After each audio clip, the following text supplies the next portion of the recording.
buat seluruh rakyat Indonesia dari Sabang sampai Merauke yang tetap memberikan dukungan dan support yang penuh selama kita menjalani pemeriksaan di Polda ini.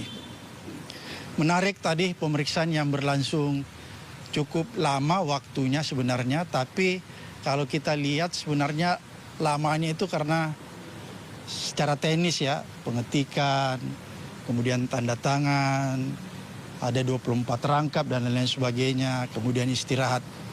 Jadi itu yang memakan waktu yang cukup lama. Tapi yang ingin saya tekankan bahwa kalau kita lihat di surat panggilan itu kan locus tempus delictinya tanggal 22 Januari dan tahun 2025.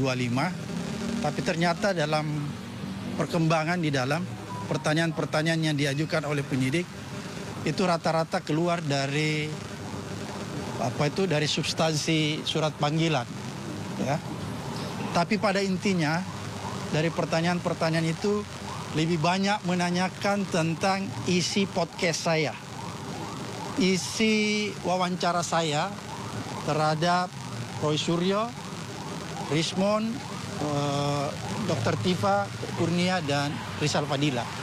Jadi hampir sebagian besar pertanyaan diarahkan ke sana.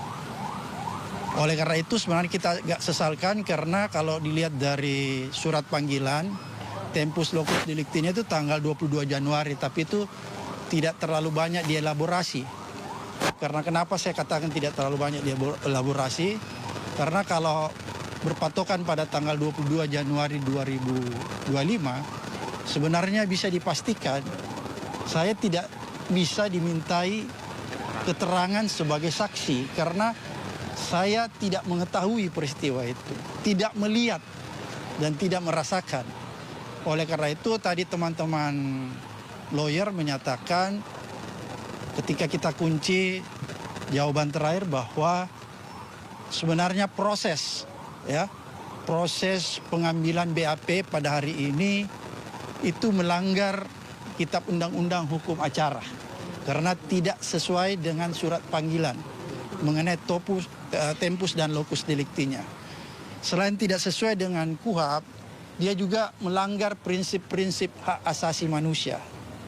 Tapi walaupun demikian, kita tetap menandatangani BAP tadi yang terdiri dari 24 rangkap. Kira-kira sampai di situ yang jelas intinya sebenarnya